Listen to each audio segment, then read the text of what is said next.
Hola, muy buenos días. Bienvenidos al primer webinar de Transworld 2024. Mi nombre es Fermín Vara, soy Brand Manager de Transworld. Hoy seré su anfitrión, también el moderador para este apasionante webinar de seguridad industrial. Hoy trataremos uno de los temas más relevantes de la industria actual, el cual se refiere a seguridad industrial, como ustedes ya saben, el cuidado de los colaboradores y las maquinarias, con el objetivo siempre de poder mantener la línea productiva operativa. A continuación, a modo de poder presentarle un poco más de lo que hacemos acá en Transworld, voy a compartir con ustedes un pequeño video en el cual podrán conocer un poquito más en detalle de lo que hacemos acá en Transworld.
Bueno, muchas gracias por poder ver el video. A continuación, dejo con ustedes a Fausto Tancela, quien es Project Manager del área de seguridad industrial de Transmol y además es experto en seguridad de máquinas, quien dictará esta increíble charla que hemos preparado para todos ustedes.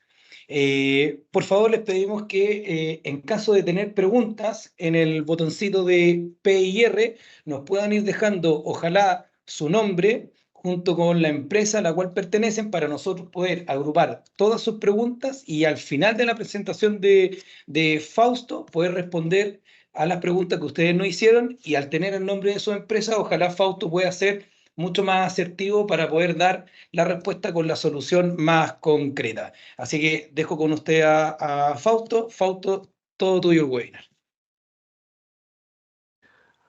Muchas gracias, Fermín. Buenos días a todos. Vamos a compartir entonces.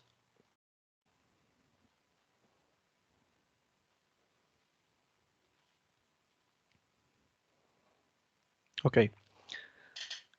Como comentó Fermín, el día de hoy vamos a comenzar nuestra serie de webinar de este año con el webinar de lo que sería la seguridad de máquinas industriales. ¿Ok? Va a ser una introducción a lo que sería cómo nosotros realizamos las evaluaciones de riesgo, las normativas a la cual nosotros utilizamos para realizar una evaluación a una máquina, a una línea de producción y a la cual poderle realizar algún tipo de implementación de seguridad para evitar todo lo que son riesgos asociados a estas líneas de producción, ¿ya? En el caso de cuando decimos una línea de producción, estamos hablando de todo lo que serían las máquinas o submáquinas que nosotros tenemos en nuestra planta, ¿ok? Todo lo que nosotros manejamos en nuestra vida cotidiana ha sido fabricado por una línea de producción, evidentemente a menos que sea algo artesanal, ¿ok? En estos casos, cuando nosotros tenemos unas máquinas que están en proceso de fabricación o en proceso de elaboración de algún producto, siempre van a haber riesgos asociados, no solamente del lado de la máquina o de la línea de producción hacia las personas, sino también de las personas hacia las máquinas. ¿Ok? En este caso, por ejemplo, nosotros tenemos un ejemplo de una línea de producción, ¿ok? Funcional, donde está constituida por varias submáquinas, ¿ok? O varias máquinas. Por ejemplo, en este caso tenemos una llenadora, ¿ok? La cual encajona y paletiza a la final un producto, digamos un producto X, ¿ok? En este caso, digamos que es un cereal, ¿ya? Entonces nosotros debemos identificar todos esos peligros, todos esos riesgos que tenemos en la línea de producción para poder atacar, disminuir en lo posible y poder hacer una implementación de seguridad acorde a esa máquina. Cabe destacar que no todas las máquinas son iguales, hay un sinfín de tipos de máquinas, pueden haber llenadoras, paletizadoras, prentas, ¿ok? Va a depender el tipo de industria a la cual nosotros estamos enfocados a atacar esa línea. En este caso, por ejemplo, tenemos una máquina llenadora donde podemos ver riesgos, digamos, de atrapamiento, cortes, quemaduras por temperatura, ¿ok? Eh, en el caso de, por ejemplo, acá tenemos la encajonadora, igual, vamos a tener ciertos riesgos asociados a lo que serían por el tipo de maquinaria en nuestra línea de producción. ¿Ok? Esto es un ejemplo, digamos, práctico de una línea donde podemos encontrar varios tipos de maquinarias, varios tipos de riesgos y varios tipos de equipos a la cual nosotros podemos realizar para la implementación como tal y disminución de los riesgos. ¿Ok? Desde vehículos móviles hasta vehículos, máquinas fijas donde tienen una cantidad considerable de lo que serían riesgos asociados. Entonces, en el caso de estos riesgos, cuando nosotros decimos mucho la palabra riesgo, ¿pero a qué riesgos estamos hablando? Bueno, cualquier cantidad de problemas que pudiéramos o que pudieran afectar nuestra salud, ¿ok? Desde un atrapamiento, pudiera ser un golpe, que pudiera ser un golpe con un moretón simplemente, hasta inclusive fatalidades como tal. Siempre en nuestras plantas de producción, dependiendo del rubro, vamos a tener más o menos tipos de incidentes o accidentes. Y estos son los que nosotros tenemos que identificar, tenemos que valorizar y tenemos que atacar para realizar una disminución de estos riesgos, de estos peligros y que el personal que labora en esa área pueda sentirse segura de que está manipulando un producto en una línea de producción con total seguridad y no que sea digamos, una pesadilla para el operador, para el mantenedor, inclusive para supervisores o visitantes, de que va a entrar a una zona de riesgo de que en cualquier momento pudiera pasarle algo inclusive a su vida, ¿ya? Entonces, digamos que estos son algunos de los riesgos que podemos asociar o que podemos encontrar en una máquina, ¿ya? Dejo de último lo que serían las malas prácticas de seguridad, porque digamos que muchas veces, y parece mentira, pero la causa número uno de accidentes en una planta productiva es el exceso de confianza, ¿ok? Dado que, por ejemplo, en el caso de operadores o mantenedores o alguna persona que labore en la planta que tenga 20, 25, 30 años laborando en una misma, digamos, zona de riesgo, digamos que en algún momento por exceso de confianza, digamos, no utilizó el casco, no utilizó los guantes, etcétera, y pues esto puede causar algún tipo de accidente, ¿ok? En el caso de cuando nosotros tenemos un accidente o que afecte, digamos, atente en contra de una persona, nosotros solamente tenemos, digamos que visiblemente podemos ver, y por eso digamos, hacemos la semejanza con un iceberg. Nosotros tenemos solamente como que un 10% aproximado de lo que nosotros vemos como consecuencia de ese accidente, ¿ok? Pero más allá de eso, tenemos un 90% aproximadamente que nosotros no vemos de ese accidente que ocurrió. Entre el 10% que digamos que es visible, que podemos apreciar durante ese accidente, están principalmente, bueno, evidentemente lo que son los costos de recuperación de la lesión de esa persona, ¿ok?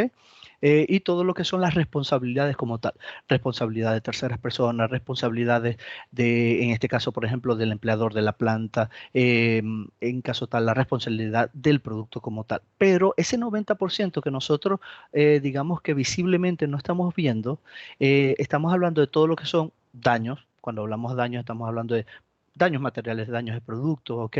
Todo lo que son los costos legales, inclusive la pérdida de tiempo de esa máquina va a estar improductiva, ¿ok?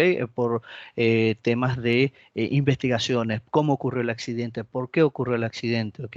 Entonces, no solamente es simplemente atacar lo que sería y que es, digamos que lo más importante, ¿no? La lesión de la persona, sino todos los costos asociados, todos los daños, en el caso del empleador, retrasos en la producción, etcétera, ¿ok? Entonces, no solamente tenemos que atacar ese 10%, sino verlo en un conjunto y reducir al máximo estos riesgos y estos peligros para que este tipo de accidentes no sucedan, ¿ok? En el caso de la normativa que se utiliza, va a depender en el caso de cada país.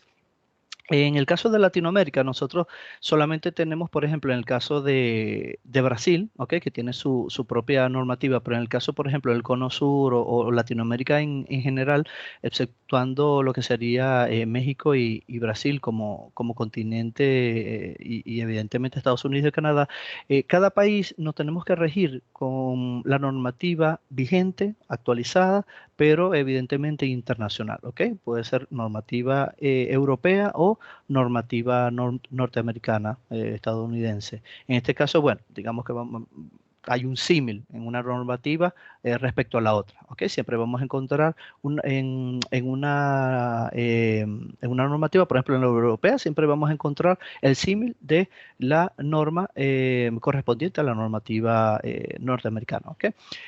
Básicamente, nosotros lo vemos y digamos que tenemos una pirámide, ¿ok? Donde, digamos, la punta de lanza de la normativa es las normas tipo A. ¿Ok? Vamos a clasificarlas en tres tipos: normativas tipo A, normativas tipo B, normativas tipo C. ¿En qué constituye cada una de ellas? Ok, digamos que la principal sería la normativa tipo A, donde ya podemos encontrar la ISO 12100, donde nosotros vamos a enfocarnos para realizar todo lo que sería nuestro análisis de riesgo. ¿Ok? Aquí digamos que están todo lo que son los principios y todo lo que serían las pautas para realizar el diseño como tal de nuestro análisis de riesgo para entonces atacar una línea de producción, ¿ok? Luego pasamos a lo que serían las normativas tipo B. Podemos encontrar normativas tipo B1, normativas tipo B2. El caso de, por ejemplo, en este ejemplo, las normativas de tipo B podemos encontrar, por ejemplo, la ISO 13849-1, donde nosotros vamos a encontrar todo lo que serían los equipos digamos, de equipamiento activo de seguridad, ¿ok? Las diferentes marcas en la cual tenemos, por ejemplo, lo que son barreras optoelectrónicas, todo lo que son, por ejemplo, sensores magnéticos, etcétera, ¿ok? Y en las normativas tipo 1 estamos hablando todo lo que son los aspectos específicos de seguridad, ¿ok?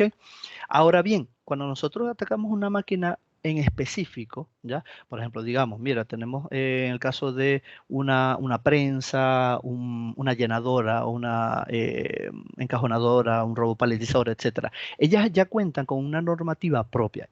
Nosotros las vamos a encontrar en las normativas tipo C.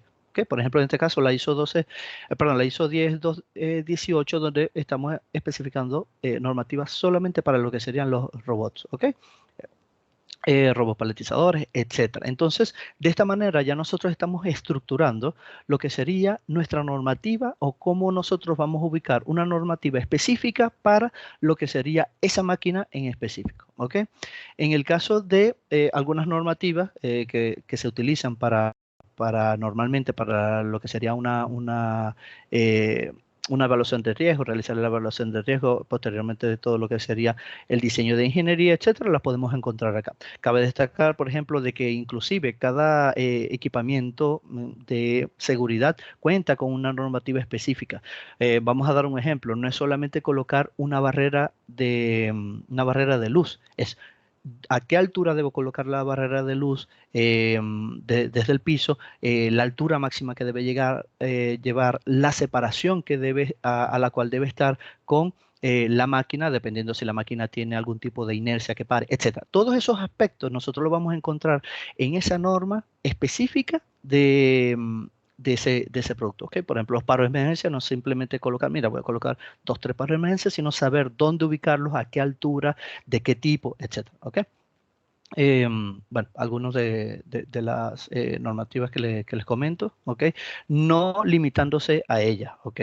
Dependiendo el tipo de máquina, dependiendo el tipo de implementación que nosotros vayamos a hacer, que nos haya arrojado nuestro análisis de riesgo y a la cual nosotros hayamos ya valorizado, que lo vamos a ver más adelante, hayamos valorizado e identificado cada peligro, es la norma que nosotros debemos utilizar. Por ejemplo, en el caso de normativa neumática o hidráulica, no siempre se van a utilizar la normativa, pero sí se puede utilizar normativa que no esté acá, incluyendo, por ejemplo, si vamos a utilizar, si tenemos riesgos ergonómicos, etcétera, para cada uno de los riesgos y para cada uno de los tipos de máquina, nosotros debemos atacarla con una normativa específica. ¿Ok?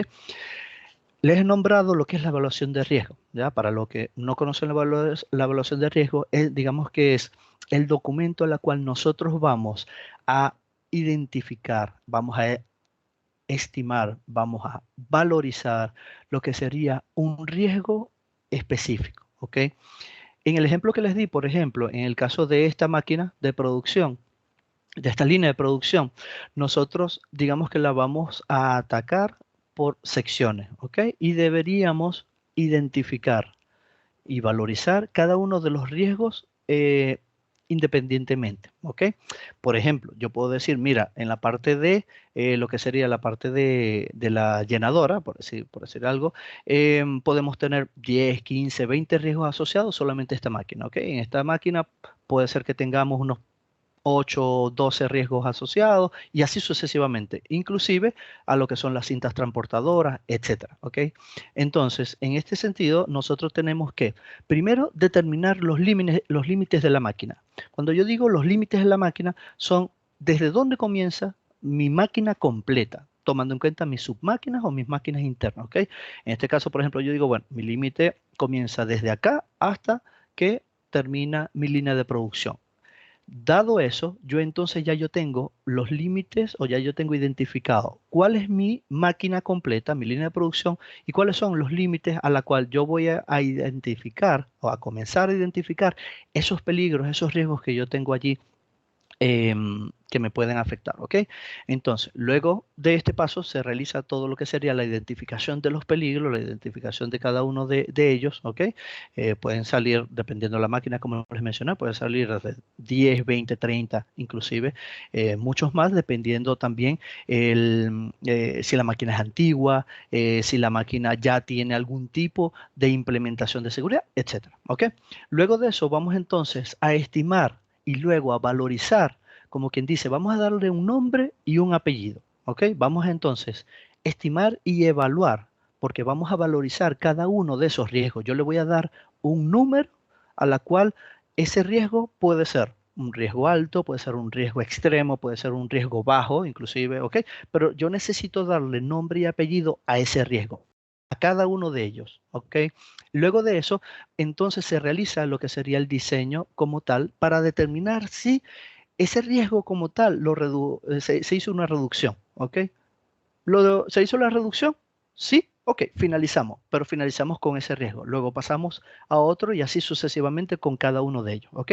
En caso de que nosotros realicemos la implementación o digamos que hagamos el diseño y ese riesgo no se redujo adecuadamente, entonces nosotros debemos realizar nuevamente el proceso, ¿ok? Y también cabe destacar que tenemos que verificar si cuando nosotros realizamos una implementación, digamos que a la mano de ese diseño que tuvimos para ese riesgo, no estamos sumando unos nuevos riesgos. Un ejemplo muy práctico, supongamos, vamos a regresar a nuestra línea de producción. Supongamos que decidimos colocar, por ejemplo, un cerramiento perimetral acá, ¿ok? Justo en el borde de este gabinete. ¿Qué es lo que está pasando? Que entonces la persona de mantenimiento, cada vez que vaya a abrir este gabinete, se va a encontrar que tiene en la parte trasera un cerramiento y eso puede causar de que la puerta no abra completamente, tenga un riesgo ergonómico que yo le adicione, ¿ok? Entonces ya yo debo identificar y debo contabilizar, cuantificar ese nuevo riesgo. Entonces, no solamente es evaluar e identificar los riesgos que ya yo tengo, sino verificar si con la implementación que se está realizando o el diseño que voy a implementar, no estoy adicionando nuevos riesgos. ¿Ok? Si sale un nuevo riesgo, simplemente realizamos los mismos pasos. Lo identificamos, lo estimamos, lo valorizamos y vemos si lo podemos reducir. Si lo podemos reducir, listo, finalizamos. Si no, continuamos. Cabe destacar que para esto nos basamos también en lo que sería el método de, digamos, los 3 pasos, ¿ok? Lo que sería el diseño de cambiar, si podemos cambiar el diseño de la máquina, usamos todo lo que serían las protecciones. Cuando hablamos de protecciones, pueden ser protecciones mecánicas, pueden ser protecciones con sensores, interlocks, etcétera, y lo que sería información. Cuando decimos información para la utilización, estamos hablando de todo lo que sería la parte administrativa. Por ejemplo, cuando ustedes llegan a una planta que dice, oye, tiene un gabinete, riesgo eléctrico, riesgo de atrapamiento, caída del mismo nivel, ya eso son información que le estamos dando al usuario de esa área, ya sea, como les mencioné, un operador, un mantenedor, inclusive hasta un visitante, de que existen unos riesgos asociados a esa área. ¿Ok? Entonces, como les mencioné, bueno, determinamos los límites, identificamos lo que serían los peligros, ¿ok? Y para ello es muy importante que no solamente tenemos que basarnos en lo que sería los manuales de la máquina como tal. Evidentemente, cuando se hace una evaluación de riesgo, nosotros tenemos que solicitarle a lo que sería digamos, a planta, todo lo que son planos eléctricos, neumáticos, mecánicos, filosofía de operación, pero también, y es muy importante en este sentido, hacer las entrevistas al personal que labora en esa máquina. ¿Por qué? Porque cuando una máquina se fabrica o una línea de producción, recordemos que, como les estoy mencionando, en esta línea de producción, nosotros tenemos varias submáquinas o varias máquinas que están integradas y que me hacen mi línea de producción. ¿Ok? Pero resulta que esta máquina puede ser de un fabricante, esta máquina de otro fabricante, las cintas transportadoras la puede ser de otro fabricante y así sucesivamente. Y nosotros lo que vamos a hacer es prácticamente es ensamblarla para que mi línea de producción completa, desde que me llena hasta que me paletiza, me haga la función que yo necesito, pero con maquinarias de diferentes fabricantes. Y cada uno puede determinar cada uno puede tener implementación de seguridad distinta, pero que en el momento de hacer, digamos que esta fusión para hacer mi línea de producción completa, le puedo estar agregando, digamos que riesgos o estoy obviando riesgos asociados a, por ejemplo, cuando yo coloco mi cinta transportadora que quede a la entrada de mi encajonadora, por decir algo. Entonces yo debo identificar cada uno de esos riesgos asociados a esa fusión, digamos así, o esa unión de fabricantes. Eso por un lado. Por otro lado, cuando el operador, el mantenedor, etcétera, realiza sus labores cotidianas, nosotros tenemos que también evaluar el riesgo asociado a esa labor. ¿Por qué? Por ejemplo, lo ideal es que en este ejemplo tengamos nosotros nuestros paquetes de cereal que están pasando por nuestra cinta transportadora, pasan luego por la encajonadora, etcétera, pero digamos que eso es, vamos a decirlo un poquito es utópico, ¿ok? Siempre esta cinta transportadora de pronto se puede caer una bolsa, la encajonadora de pronto se atascó, etcétera, y el operador debe ingresar a la zona de riesgo y eso va a determinar también el tiempo que la persona está en la zona de riesgo, cuántas veces ingresa, todos esos aspectos hay que evaluarlo, de qué manera lo hace. Evidentemente no se debe hacer, pero muchas veces lo hace que dice, oye, mira, bueno, necesito pasar para esta área, ok, supongamos, y el operador dice, ok, bueno, en vez de abrir la puerta, paso por la salida de la cinta transportadora para una caja que está aquí cercana. Entonces no voy a entrar por acá porque la máquina se va a parar, sino simplemente entro por acá, por la parte de la salida y simplemente saco la caja que se cayó, etcétera, ¿ok? Entonces, evidentemente, como lo mencionamos al principio, eso es una mala práctica, ¿ok?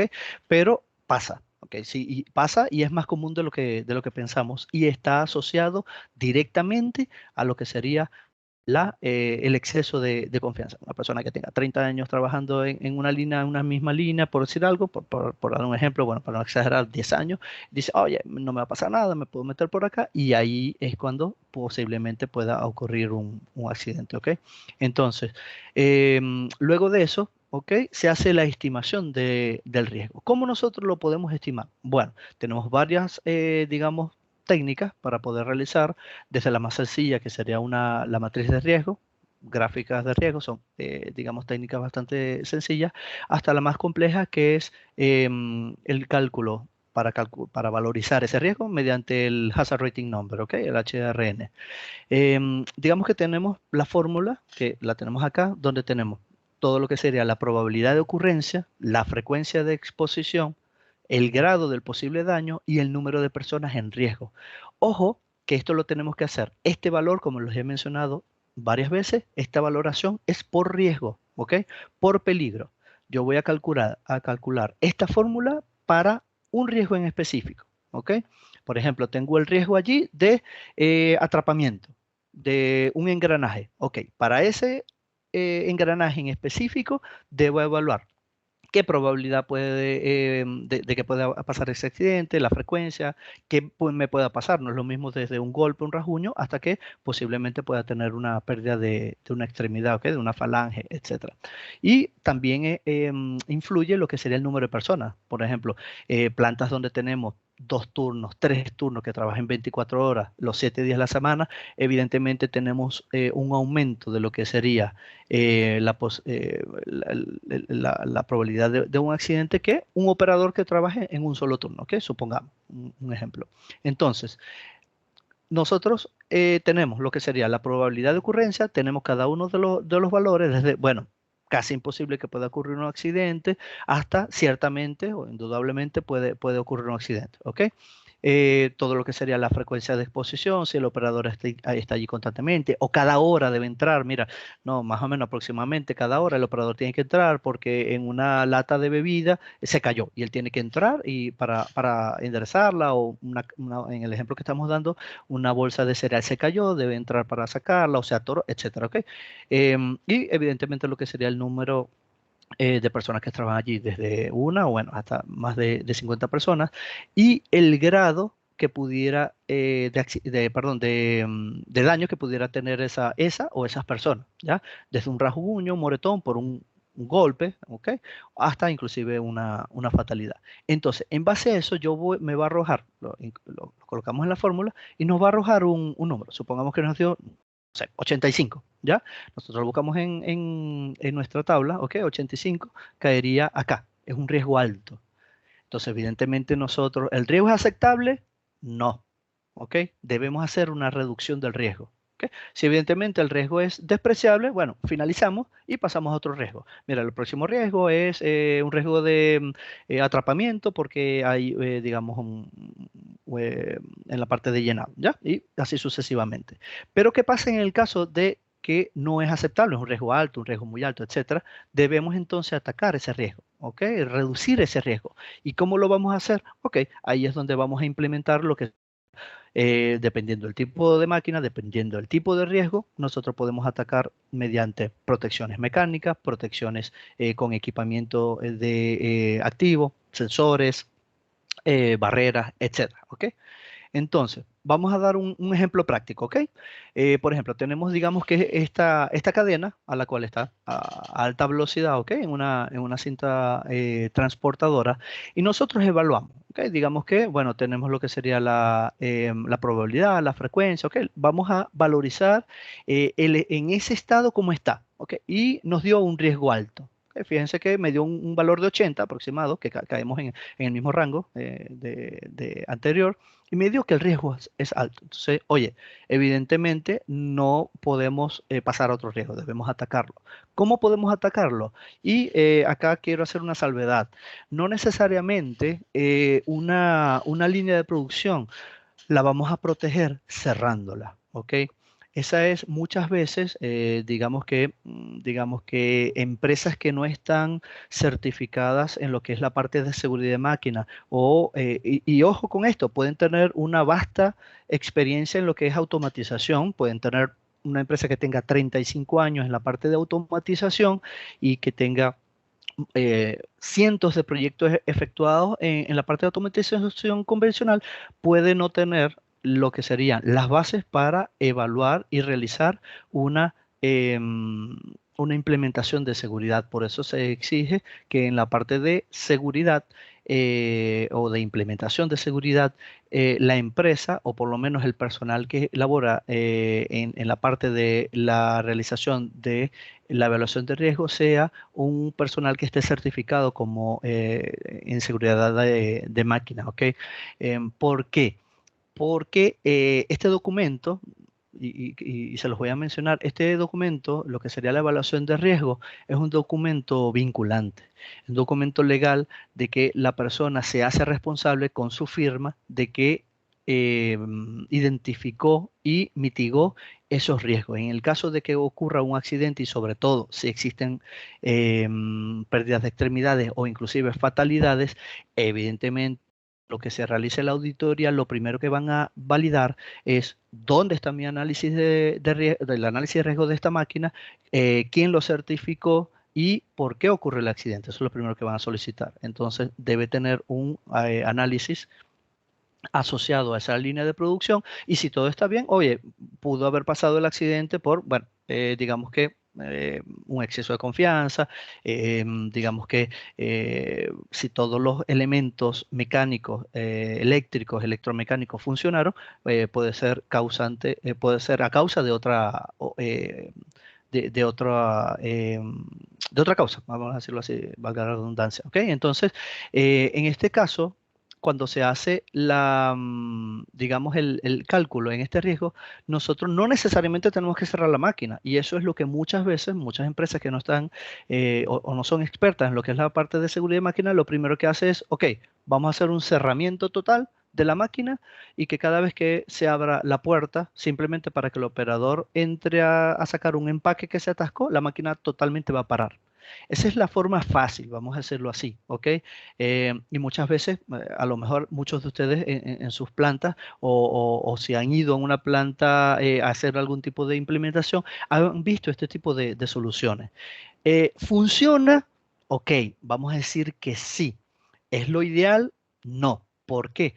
Porque en el ejemplo que les he estado dando, si cada 20 minutos o cada media hora, cada hora, se atasca una bolsa de cera, en este ejemplo, y el operador debe entrar a sacarla, eso va a hacer que la máquina pare. Entonces, claro, aquí está a baja velocidad, pero puede ser que si estamos hablando de una llenadora de botellas de bebida o de cerveza, estamos hablando de máquinas que se produce una gran cantidad por minuto, ¿ok? Entonces, evidentemente no podemos estar parando la máquina total cada vez que vayamos a hacer algún tipo de entrada a la máquina. Lo que sí podemos hacer es reducir los riesgos.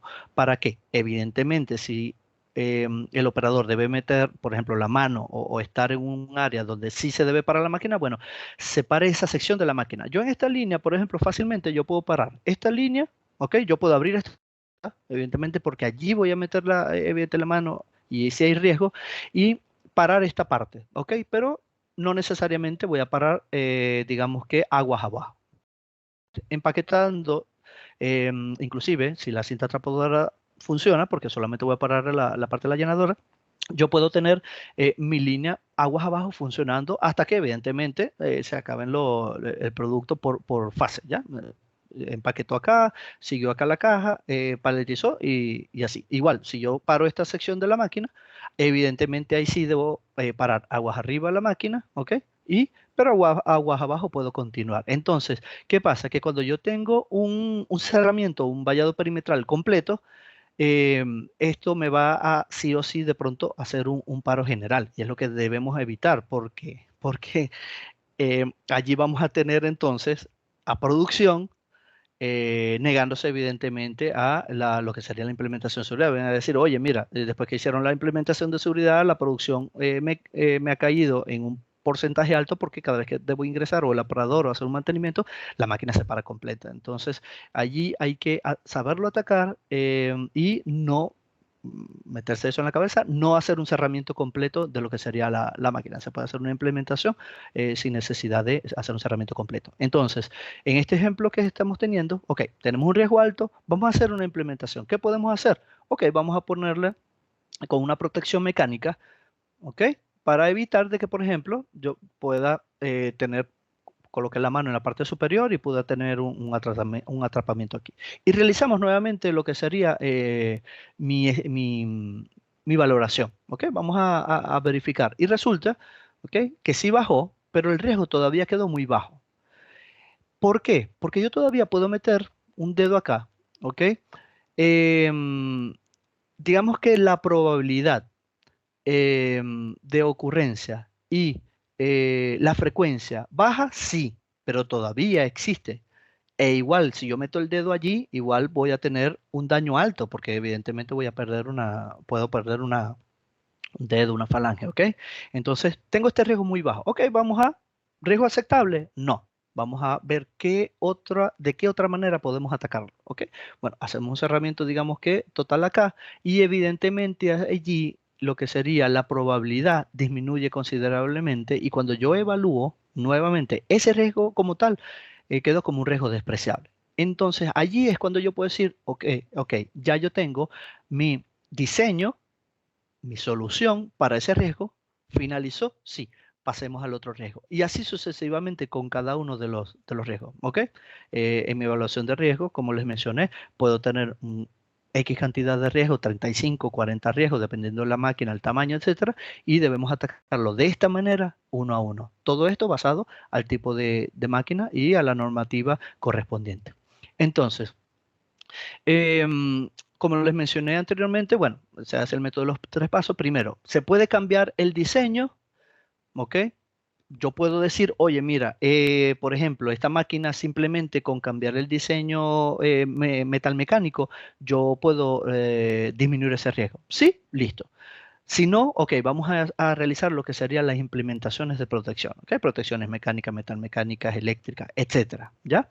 Y evidentemente todo lo que es la información para el usuario, que si lo vieron en un par de láminas anteriores, las teníamos acá, ¿ok? Que sería, por ejemplo, todo lo que es la identificación, riesgo de atrapamiento, riesgo de caída, choque eléctrico, etcétera, ¿ok? Eso también es válido. Todo lo que sean procedimientos LOTO o LOTOTO, depende. Todos esos procedimientos, digamos que tenemos que tenerlos allí en la máquina para poder realizar una disminución como tal del riesgo. Em, entonces, luego, posterior a eso, nosotros debemos realizar todo lo que son las capacitaciones, y esto es muy importante. Siempre se debe realizar una capacitación al personal que está constantemente en la línea de producción, eh, lo que son operadores, lo que son mantenedores, lo que son supervisores, ¿ok?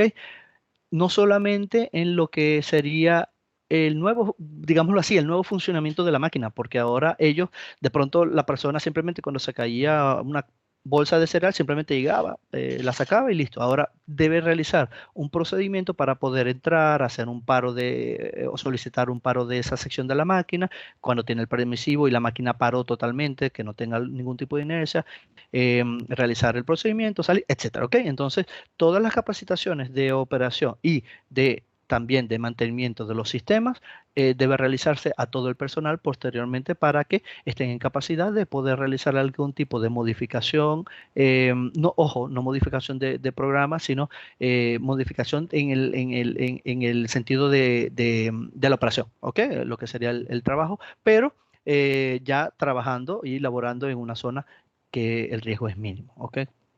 Evidentemente utilizando todo lo que son sus equipos de protección. Realizar una implementación de seguridad no lo va a eximir de utilizar sus equipos de protección personal, que va a depender de cada una de las plantas, si hay ruido, si no, ok, dependiendo, ok. Entonces, pasando a lo que sería, digamos, el equipamiento activo, vamos a decirlo así, o los equipos a la cual nosotros vamos a atacar cuando ya no podemos utilizar lo que serían protecciones mecánicas, guardas de seguridad, vallado, cerramientos, etcétera. Nosotros a través de la 13849-1, que les menciono es normativa tipo B, nosotros debemos entonces validar y realizar y validar lo que sería una implementación. ¿Para qué? Para que entonces ese operador, ese mantenedor pueda ingresar con un riesgo mínimo, ¿ok? En este caso lo vamos o digamos, se separa en tres etapas. Todo lo que sería la parte de entrada, les voy a comentar cada una de ellas, lo que sería la parte de entrada, todo lo que sería la parte de lógica y todo lo que sería la parte de salida, ¿ok? Cuando mencionamos lógica estamos hablando de control, ¿ok? Entonces, nosotros que llamamos los elementos de entrada, todo el equipamiento que nosotros vamos a utilizar para censar de que una persona entre o quiera ingresar a una zona de riesgo, ¿ok? Estamos hablando de sensores magnéticos, los más conocidos, ¿ok? Sensores magnéticos, sensores codificados, paro de emergencia, en caso tal de que, ojo, el paro de emergencia es un elemento.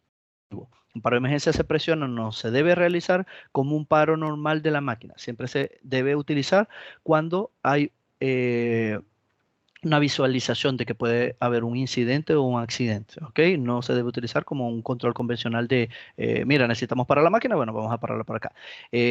Todo lo que son, por ejemplo, barreras, pull core, interlocks, todo lo que nosotros tengamos como sensores, nosotros lo vamos a tener en nuestra entrada. En nuestra lógica vamos a tener la parte de control, relés de seguridad, PLCs de seguridad, ¿ok?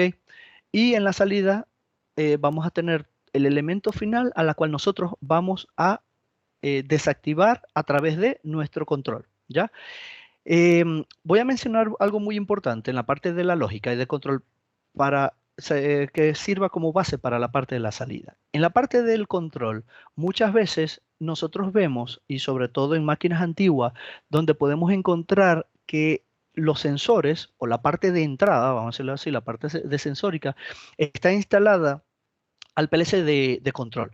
No voy a mencionar marcas, pero ustedes la mayoría me imagino que las conocen, PLC de fabricantes reconocidos, ¿ok? Que son muy robustos, pero son robustos y diseñados para lo que es control convencional. Aquí doy un ejemplo que digamos que se puede tomar como chiste, ¿no? Pero es un ejemplo que de verdad no puede ser aceptado. Y es el siguiente. Yo, por ejemplo, cuando yo tengo un PLC de control, ya, ellos están diseñados y están fabricados con un error específico. ¿Ok? Y yo puedo decir, oye, mira, por ejemplo, de cada 100 bolsas de cereal, en el ejemplo que estamos dando desde el principio, en cada 100 bolsas de cereal, 5 me salen con defecto. ¿Ya? De pronto no selló bien, me selló donde no era, salió solamente a la mitad, etcétera, ¿ok? Pero, y están diseñados así, para tener un porcentaje específico de error. Pero en los relés y PLCs de seguridad, yo no me puedo dar ese lujo. ¿Por qué? Y ahí es donde viene digamos, lo que comento. Ustedes no pueden decir, oye, mira, de cada 100 operadores que entran, pierdo a 2 o pierdo a 3. No, me salen 3 eh, tuvimos 3 fatalidades al mes. Eso es inaceptable, ¿ok? Y es inaceptable inclusive anual, y es inaceptable inclusive en 10 años, es inaceptable totalmente. Entonces, por eso es que los sistemas de seguridad son tan robustos y el error tiene que ser mínimo, ¿ok? Estamos hablando de un error en tantos millones de operaciones, ¿ok? Estamos hablando de que un error puede ser 20, 25, 30 años, ¿ok? Tomando en cuenta que ya en ese tiempo se debe hacer actualizaciones de lo que sería el equipamiento de seguridad. Entonces, sí o sí, si ustedes ven una planta, oye, mira, estamos seguros, tenemos este sensor, cada vez que abrimos esta puerta la máquina para, tenemos este paro de emergencia, sí, pero ¿dónde están conectados esos elementos? ¿Están conectados a un relé de seguridad, a un PLC de seguridad, o están conectados a un relé puede ser robusto, pero de control? Y ahí es donde está el primer detalle que ustedes tienen que verificar. Segundo, no es lo mismo que yo conecte un paro de emergencia en un canal, ¿ok? Donde si me falla ese canal, simplemente tengo, digamos, el margen de error es muy poco, a que yo tengo un paro de emergencia o un sensor donde lo llevo en redundancia y yo tengo doble canal. Entonces, todos estos elementos nosotros tenemos que, en la fase de diseño, validar tengan doble canal, que sean redundantes, que el propio procesador del relé sea doble núcleo y que yo pueda atacar mi elemento final de manera segura. ahí es donde quería llegar también. En la parte de el elemento final, nosotros te podemos tener, por ejemplo, un contactor, ¿ya? O podemos tener, digamos que, un variador de frecuencia, ¿ok? Nosotros decimos, oye, mira, sí, tenemos nuestro sensor, ya verificamos, tenemos nuestro relé, está actuando perfecto, pero resulta que me está llegando al contactor normal de mi motor, ¿ya? O a mi variador de frecuencia. El detalle está que si son contactores, deben ser contactores de seguridad. ¿A qué llamamos nosotros contactores de seguridad? Contactores, y como lo menciona la lámina, contactores de guía forzada. Los que no conocen el término son contactores que internamente sus contactos mecánicamente están unidos para que cuando uno de ellos se mueva, o dos de ellos se muevan, se arrastren entre ellos mecánicamente, para evitar de que uno de ellos quede pegado, ¿ok? En el caso de los variadores de frecuencia, debe estar integrada con su tarjeta STO, su tarjeta de seguridad, para yo decirle al variador de frecuencia a través de su tarjeta de seguridad, ¿ok? Y tomando en cuenta que los contactores si voy a utilizar contactores o se van a utilizar contactores, deben ser en redundancia. ¿Ok? Entonces yo utilizo dos salidas de mi relé o mi PLC de seguridad y lo voy a llevar a dos contactores, como mínimo, evidentemente, pero es lo aceptable, dos contactores. Me falló uno, aun cuando sea un contactor de guía forzada, tengo el segundo que me va a desactivar ese motor. Tomando en cuenta que todo mi proceso debe ser en autodiagnóstico constantemente. Es decir, mi elemento de control que va a evaluar esta lógica de control, él va a estar en constantemente diagnóstico desde la entrada, que estamos hablando, por ejemplo, un sensor, hasta mi elemento final, que sería mi contactor, mi variador. Y si alguno de los elementos de mi lazo falla, yo debo parar la máquina, ¿ok? Digamos que, no sé, una fábrica de alimentos donde de pronto no deberían haber, pero bueno, hay un ratón, se comió un cable o una grúa horquilla, un montacargas pasó y se llevó un sensor, etcétera. Em, el equipo de control debe detectar, oye, mira, no estoy obteniendo respuesta por parte de este sensor, este paro de emergencia, esta cortina de luz, y automáticamente uno de los elementos se me cayó de mi lazo y debo entonces colocarme en falla y parar mi máquina hasta que se solvente el problema. Ah, mira, no, fue que, no sé, el cable, el conector se partió porque una horquilla o iba pasando alguien, golpeó el sensor y lo dañó. Perfecto. Y ahí se hace el diagnóstico y se hace el reemplazo correspondiente, en este ejemplo que le estoy colocando, del sensor. Ahora bien, pasa muchas veces, y a lo mejor acá hay varias personas de mantenimiento, que puede haber pasado que dicen, oye, mira, el relé está en falla, se me dañó el relé. Les quiero mencionar que prácticamente de todos mis elementos, el elemento que menos falla es el relé. Evidentemente, cuando ustedes vean un relé en falla, que diga, oye, mira, pero el relé dice falla, dice fault, y está la luz encendida.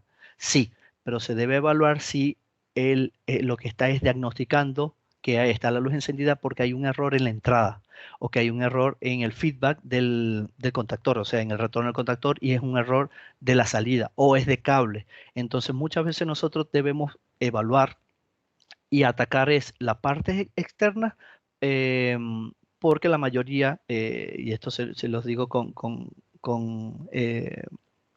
potestad, la mayoría de las veces es un error externo, cableado, un sensor que está fallando por un golpe, el contactor, se aflojó un cable, etcétera, ¿ok? Y nosotros debemos tener, evidentemente, o sería ideal que nuestro relé tuviese un diagnóstico y que le pueda indicar al operador o le pueda indicar al de mantenimiento, oye, mira, ahí es un error y el error es externo y el error es en la entrada. Ah, ok, no es que el relé tiene una de las entradas dañadas, sino que hay un elemento de la entrada, mira, es un cable en cortocircuito, etcétera, ¿ok? Es muy importante en ese sentido el autodiagnóstico como tal.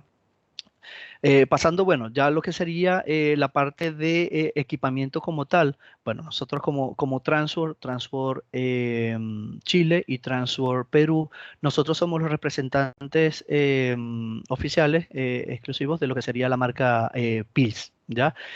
Para los que no la conocen, Pils es el número uno en lo que sería equipamiento de seguridad de máquina en Europa. ¿Ok?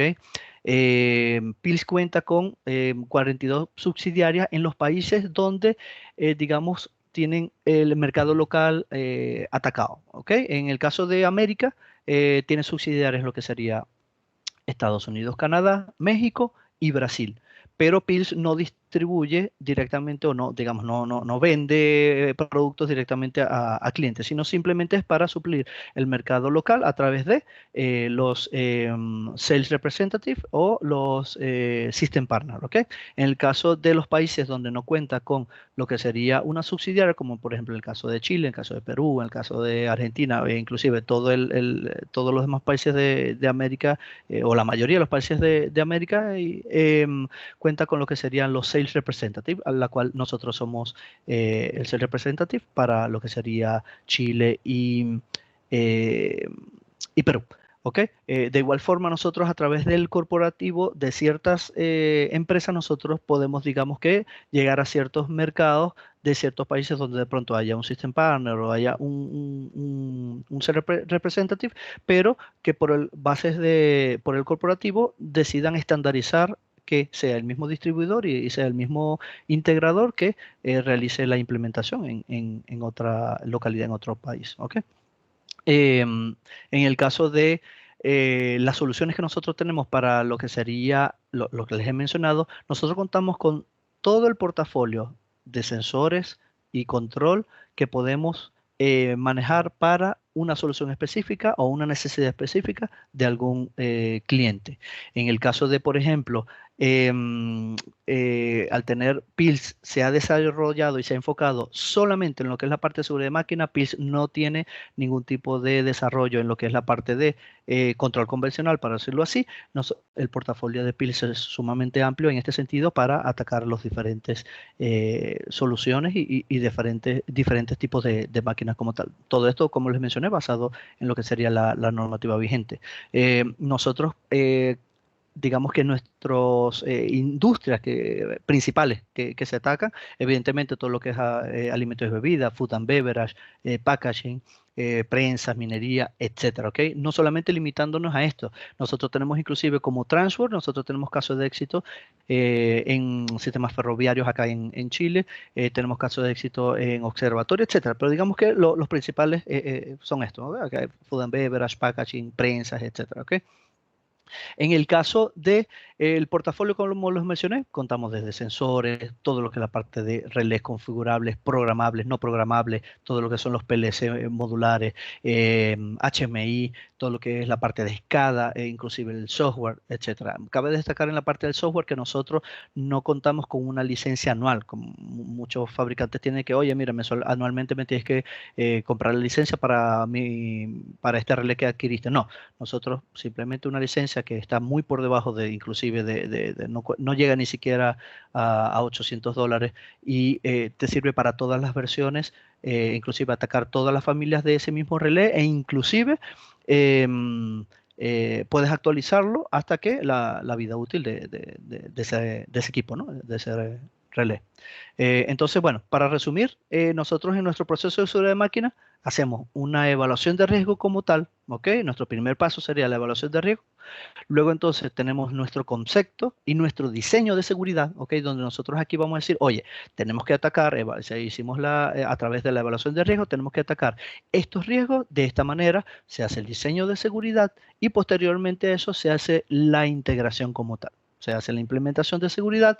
Mi recomendación, que sea a través de una empresa que sea certificada como expertos en seguridad de máquinas, para así validar y ustedes se sientan tranquilos de que, primero, producción no vaya a tener después una guillotina ustedes allí de que, oye, mire, me implementaron esto y resulta que me ha bajado la producción. Y segundo, para que ustedes se sientan seguros de que todos los riesgos de esa máquina fueron debidamente evaluados y disminuidos, ¿ok? Reducidos. Y luego, bueno, se realiza una validación de que nosotros hayamos en todo el proceso realizado todo de manera eficiente y que no haya quedado algún riesgo asociado, ¿ok? Em, Luego entonces hablaríamos de lo que sería para el caso de los vallados y cerramientos perimetrales. Y aquí cabe destacar, ya, muy importante, de que muchas veces se hacen los cerramientos y por temas anteriormente se tomaba en cuenta que decía no, porque somos más económicos hacer en una maestranza o como sí, estamos los de Perú, un cerramiento hechizo, ¿ok? Digamos que casero, ¿ok? Lo hicieron con los propios talleres o una empresa que no está normalizada. Entonces, ustedes los pueden ver, ven los postes amarillos, ven el cerramiento, las mallas negras y dicen, oye, sí, estoy cumpliendo. Pero resulta que en el momento de algún tipo de accidentes que se dan cuenta y de igual manera por el análisis de riesgo dice, oye, pero mira, pero este cerramiento más bien lo que te causó fue un accidente mayor. ¿Por qué? Pues imagínense que tengan un robo paletizador y este robot paletizador extiende su brazo por algún error, se rompe una manguera, etcétera, ¿ok? Y golpea uno de las mallas. Al golpear esta malla, ella sí o sí se debe deformar, ¿ok? Pero ella no se debe desprender, ¿ok? Ni debe arrojar ningún tipo de elemento contundente hacia el exterior, ¿ok? Y ella debe resistir todo lo que sería digamos, el impacto, pero se debe deformar evidentemente, no es que son indeformables, pero debe mantenerse en posición. Entonces, estamos hablando de, por ejemplo, en el caso nuestro, nosotros representamos de igual forma para lo que sería em, eh, Chile, Perú, inclusive varios países como les mencioné, Satech, son cerramientos normalizados, es una marca italiana, ¿ok? Digamos que pueden absorber hasta 2200 joules de fuerza, ¿ok? Todos estos todo esto cumple basado en todo lo que sería la normativa y en cuanto a lo que sería las indicaciones de mi análisis de riesgo diseñado y realizado, ¿ok? Todo bajo normativa.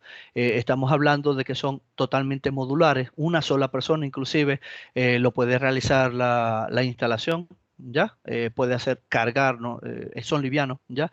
Y contamos con todas las medidas estándar normalizadas para poder realizar una implementación adecuada. Importante, y muchas veces dicen, oye, pero ¿cómo se llama?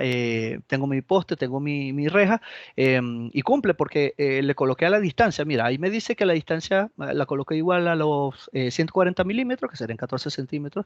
Y mira, dependiendo del tipo de máquina, la altura, lo coloqué, digamos, a 2 metros 2, ¿ok?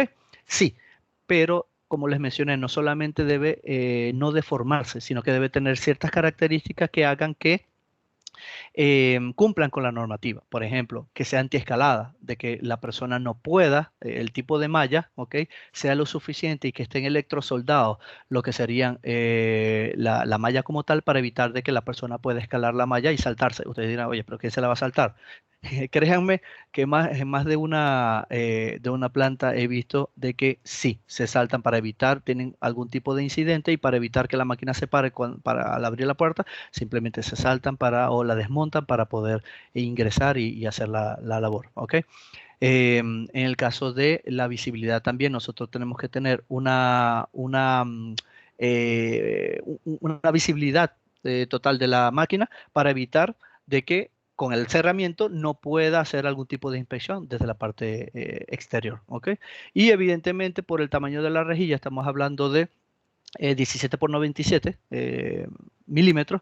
Esto me permite instalar el cerramiento a una distancia mínima, inclusive, de 12 centímetros. ¿Ok? Les voy a colocar un video, con esto finalizaríamos, ¿ok?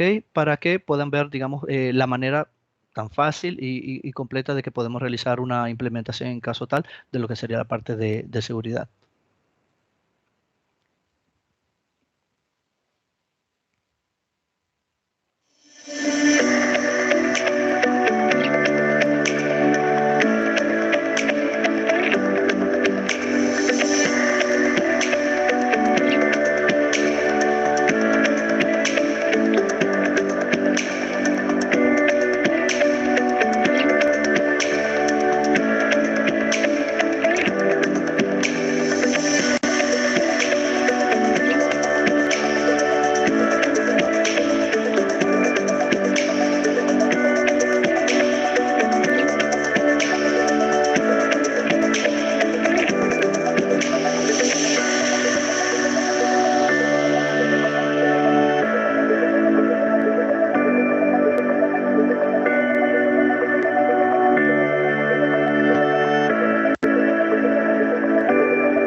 Una fábrica segura es una fábrica productiva. Así finaliza el video de SATEC, ¿ya? Y digamos que con esto finalizaríamos nuestro primer webinar del año. No quisiera, digamos, finalizar sin antes comentarles que cualquier duda que ustedes tengan, cualquier asesoría que necesiten, bueno, los que me conocen que están acá, pues lo saben de que pueden llamarme directamente a mi teléfono, enviarme un WhatsApp, escribirme un correo. Mira, Fausto, tengo esta duda, puedes venir a visitarnos para ver cómo podemos atacar estas líneas, ¿ok? Y siéntanse en libertad de, ahí está mi correo electrónico. Y de poder contactarnos para poder realizar algún tipo de implementación, algún tipo de asesoría, algún tipo de necesidad que tengan al respecto con todo lo que es la parte de seguridad. Siéntanse libre en escribirnos o llamarme o, bueno, las puertas están abiertas. Con esto finalizaríamos. Entramos entonces en la fase si tienen algún tipo de dudas, algún tipo de preguntas, si tienen de pronto, quedan con dudas, porque muchas veces, y pasa que en los webinars, mira, me da como que no te pregunto acá, pero lo pueden, siéntase libre de poder hacer las consultas pertinentes, lo pueden hacer a mi correo electrónico o en este momento pueden realizar las preguntas que necesiten. Bueno, Fermín, te dejo en manos si hay algún tipo de pregunta para que las podamos despejar. Muchas gracias, Fausto. Muy buena presentación, felicitaciones. Muy entretenida. Y bueno, sí, tenemos una pregunta. Aprovecho también de decirle a la audiencia que mientras respondemos la primera pregunta que tenemos acá en el chat, pueden ir dejando más consultas si es que las tienen. Bueno, tenemos una pregunta de Luis Covarrubia, en donde él expone que en un proyecto en el cual está trabajando, la solución es una cámara de control como video. Pregunta si existe algún tipo de cámara de video que reemplace los escáneres láseres. Y además también pregunta cómo puede hacerlo para certificarse en seguridad industrial. Ok, excelente pregunta. Mira, PIL desarrolló en su momento una cámara, ok, cámara como tal, óptica, en la cual sí, tú tenías, por ejemplo, en el caso de, en el ejemplo, vamos a ver, a colocarlo nuevamente, acá, ok, se colocaba una cámara como tal acá, donde se evaluaba todo lo que sería el ingreso de pronto de lo que sería algún tipo de persona o máquina como tal, ok. Pero precisamente, y lo mencioné, y lo menciona él mismo, la tecnología ha evolucionado y lo que son los tiempos de reacción de lo que serían las cámaras, etcétera, dio pie a que se realizaran tecnología más, digamos, con tecnología de punta, más eficiente. Estamos hablando de radares y estamos hablando de ya escáner, inclusive escáner 3D, inclusive escáneres 3D que se pueden colocar de forma vertical, donde inclusive tú puedes realizar un mapeo, digámoslo así, de la máquina y cualquier cosa que ingrese a esa zona va a realizar de una manera más eficiente, de una manera más rápida, lo que sería la identificación del objeto para realizar un paro. Entonces, como recomendación, si puedes atacar, bueno, en caso tal, con un escáner, evidentemente que cumpla con las características de tu área que necesites para realizar un mapeo, sería lo ideal. En vez de utilizar lo que sería cámaras. De hecho, las cámaras inclusive la nuestra ya no se fabrica por, como te menciono, es mucho más eficiente lo que serían los escáneres 3D. En cuanto a la certificación que mencionas, sí. Nosotros a ver, PILS directamente realiza varios tipos de certificaciones como tal al año, ¿ok? Normalmente hace un par de certificaciones de cada tipo. Por ejemplo, si ya tú tienes experiencia en lo que es la parte de seguridad de máquina, puedes irte directamente a lo que es una certificación de CMC, como experto de certificados de seguridad de máquina. Normalmente se hace un par al año, como te mencioné. Si no tienes tanta experiencia en la parte de seguridad de máquina o vas iniciando, puedes realizar lo que serían capacitaciones un poco más intermedia, ¿ok? Por ejemplo, hay una certificación de lo que sería fundamentos de seguridad, ¿ok? Puedes pasar a lo que es la normativa para las evaluaciones de riesgo, etcétera, y hasta llegar a lo que sería la certificación como experto en seguridad de máquina. Para tal fin, te puedes colocar en contacto con nosotros. Eso lo realiza PILS directamente, ¿ok? A través de... hay tres tipos de cómo presentarla, ¿ya? Puedes hacerlo, evidentemente, y es nuestra recomendación hacerlo en nuestro idioma, en español, a través de México, ¿ya? La subsidiaria de PILS de México, o la puedes hacer también, digamos que la hacen más constantemente, pero en otro idioma que sería en inglés. La puedes hacer a través de Estados Unidos, pero nuestra recomendación sería en el idioma, ¿ok?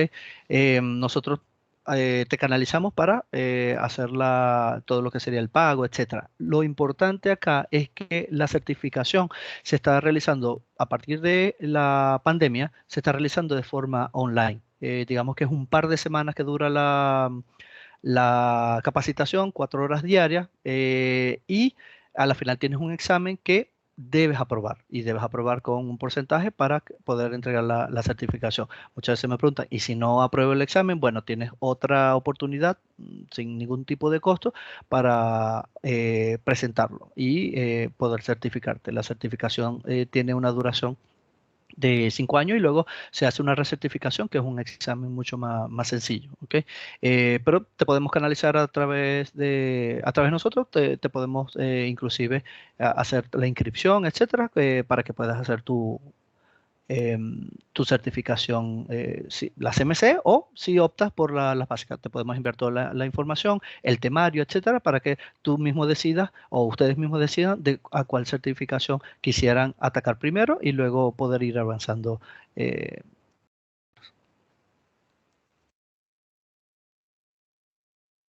Muchas gracias, Fausto. Bueno, aprovecho también y espero que Luis haya quedado conforme con la respuesta.